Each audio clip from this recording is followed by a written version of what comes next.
राधे राधे। आप सभी का राधे सख्य चैनल में स्वागत है। भगवान श्री हरि और माता रानी से प्रार्थना करते हैं कि आप सब लोग सुरक्षित होंगे, सुखी होंगे, ठीक प्रकार से होंगे। जैसा कि बैसाख का महीना चला आ रहा है और इस महीने में बड़ा पावन महीना है। इस महीने में ये हमारा बैसाख के महात्म की जो कड़ी चली आ रही है, आज 19वां अध्याय राजा पुरुराज की कथा। श्रीमन नारायण नारायण नारायण, लक्ष्मी नारायण नारायण नारायण, तुलसी नारायण नारायण नारायण, श्रीमन नारायण नारायण नारायण। बोलो राधे राधे। श्रुति देव ने कहा, पांचाल देश के भूरियस नामक का एक अत्यंत प्रतापी राजा था। उसने भूरियस के एक पिता पुरुयस था। पुरुयस ने इस जन्म में तो अपने पिता के समान अनेकों धर्म कार्य किए, परंतु पिछले 10 जन्मों में उसके पाप कर्म किए। इन पाप कर्मों के कारण राजा बनने के शीघ्र पश्चात उसको सुख दुख भोगना पड़ा। कई शत्रु राजाओं ने एक साथ मिलकर उसके राज्य पर आक्रमण कर दिया। उसकी सारी सेना युद्ध में मारी गई। युद्ध में हारने के पश्चात अपनी बची सेना महारानी शिवनी के साथ अपने राज्य व नगर से दूर एक जंगल के निकट एक विशाल गुफा में छिपकर वहीं रहने लगा।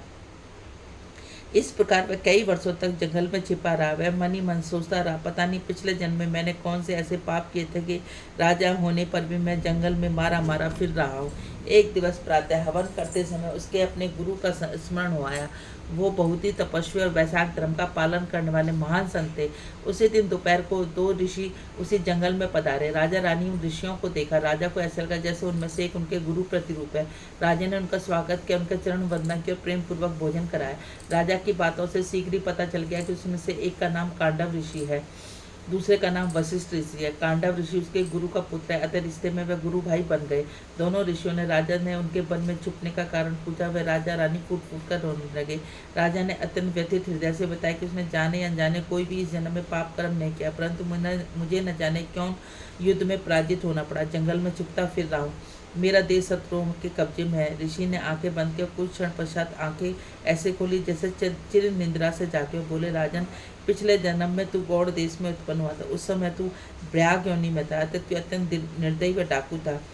तू यात्रियों को लूट कर उनकी जान से मार देता। एक दिवस उस जंगल में 2 वैश्य तथा एक ऋषि जिसका नाम कणकस था जा रहे थे। वैश्य धनवान थे, ऋषि अत्यंत विद्वान और वेदों के ज्ञाता थे। तूने एक वैश्य के जान से मार दिया, उसका धन अपने कब्जे में कर लिया। तत्पश्चात तू वैश्य को मारने के लिए बढ़ा, परंतु उस समय वह वैश्य अपना समस्त धन पास के जंगल में छिपाकर भाग गया। तूने ऋषि को पकड़ लिया, पूछने लगा कि बताओ वह वैश्य धन कहाँ छुपाकर भागा। ऋषि डर के मारे मूर्छित हो गए। तेरे हृदय में दया उत्पन्न हुई। तूने मूर्छित मुनि के मुख पर शीतल जल छिड़का, उसकी सेवा ही जिससे वह होश में आ गया। कणकस ऋषि ने तुझे बतलाया वैश्य धन उक्त वृक्ष के नीचे छुपा गया है। तू ऋषि को निकट सरोवर के पास ले गया, उसको शीतल जल पिलाया, एक पंखा दिया जिससे वह अपनी यात्रा आराम से पूरी कर सके। इस प्रकार अनजाने उक्त ऋषि की सेवा की, परंतु तूने अनेक पाप कर्म किए, साथ ही ऋषि सेवा भी की है। यह माह वैशाख आया था। उसके फलस्वरूप तेरे जन्म राज परिवार में हुआ, परंतु तेरे पापों के कारण तुझे युद्ध में हारना पड़ा। इस समय जंगल में रह रहा है अतः तथा कष्ट में जीवन बिता रहा है। ऋषियों ने कहा, हम तुझसे अत्यंत प्रसन्न हैं। इस समय वैशाख का पुण्य मास चल रहा है। तू वैशाख धर्म का पुण्य लाभ प्राप्त करने के लिए प्रातः स्नान ध्यान करके माधव भगवान की पूजा कर। इस प्रकार वैशाख धर्म का पालन करने से तेरा जीवन फिर से सुख में हो जाएगा। यह कहकर दोनों ऋषि राजा रानी को आशीर्वाद देकर अपनी यात्रा के लिए आगे बढ़ते। राजा ने उन ऋषि मुनियों की कथा अनुसार वैशाख धर्म के अनुसार विधि पूर्वक यज्ञ पूजन में दान धर्म किया तथा बची सेना लेकर पांचाल नगरी पर आक्रमण कर दिया। राजा युद्ध में विजय हुआ, उसको राज्य गद्दी प्राप्त हो गई। तत्पश्चात वह जीवन पर्यंत वैशाख धर्म प्रजा सहित अपनाता रहा, आनंद पूर्वक राज्य व्यतीत करता रहा। बोलो वैशाख महात्म की जय। 20वां अध्याय पापा तीर की कथा। श्रुतिदेव कहने लगे, हे श्रुतिदेव, वैशाख माह की घटना पापा तीर नामक एक गोदावरी के किनारे स्थित था। गोदावरी नदी के किनारे किनारे घने जंगलों के मध्य एक ब्राह्मण जा रहा था। उसके कान में सोने के कुंडल पहन रखे थे, एक हाथ में कंडी माला थी तथा दूसरे हाथ में छतरी पकड़ रखी थी। उस जंगल में एक व्याघ्र भी था जो चलते यात्रियों को लूट लेता। व्याघ्र ने ब्राह्मण पर आक्रमण कर दिया, तमाम कीमती सामान छीन लिए। ब्राह्मण रोता पीटता जाने लगा। ब्याग ने देखा तेज धूप में ब्राह्मण नंगे पैर जा रहा है। उसके हृदय में दया उड़ी। उसने अपने जूते उस ब्राह्मण को दे दिए। जूते पहनकर ब्राह्मण तमाम कष्ट भूल गया और बोला, हे ब्याग, तूने मुझे जूते दान दिए। इस दान से भगवान अति प्रसन्न होंगे। तू जाने अनजाने बैसाख धर्म का कर रहा है, अतः तेरा कल्याण होगा। ब्याग के पुण्य कर्म उमड़ने लगे। उसने ब्राह्मण के चरण कमल पकड़ लिए और तमाम लोग का सामान वापस कर दिया। वह बोला, भगवान हरि प्रसन्नता वैसे बैसाख उत्तम धर्म क्या होता है, मुझे बतलाने की कृपा करें। ब्राह्मण बोले, हे माता, बैसाख में अत्यंत पुण्य युक्त है। इसे अन्न, जूते, छतरी आदि का दान अत्यधिक है। तूने जूते दान किया, पुण्य प्राप्त कर लिया। उसी समय एक विचित्र घटना घटी। एक विशाल सिंह जंगल में दहाड़ता हुआ प्रकट हुआ। उसने ब्याग पर हमला करना चाहा। उसी समय दूसरी ओर से एक विशाल हाथी भी प्रकट हुआ। हाथी को देख सिंह ने ब्याग को छोड़ दिया, हाथी पर आक्रमण कर दिया। दोनों में घमासान युद्ध हुआ। दोनों बुरी तरह से घायल होकर ब्याग व ब्राह्मण के निकट गिर पड़े। उस समय हाथी व शेर ने वैसो उत्तर धर्म की कथा सुन ली। हाथी व शेर दोनों ही पिछले जन्म में महर्षि के पुत्र थे। कर्म गति के कारण पशु योनि प्राप्त की।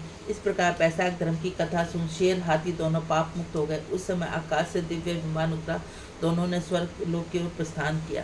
बोलो बैसाख महात्म की जय। श्रीमन नारायण नारायण नारायण, लक्ष्मी नारायण नारायण नारायण, तुलसी नारायण नारायण नारायण, श्रीमन नारायण नारायण नारायण। हे नाथ नारायण वासुदेवा, हे नाथ नारायण वासुदेवा, हे नाथ नारायण वासुदेवा। राधे राधे। यदि आप सब लोगों को चैनल अच्छा लगता है तो इसको ज़्यादा से ज़्यादा लाइक करें, ज़्यादा से ज़्यादा शेयर करें। नए हैं तो सब्सक्राइब करें, बेल आइकन को जरूर दबाएं। बोलो राधे राधे।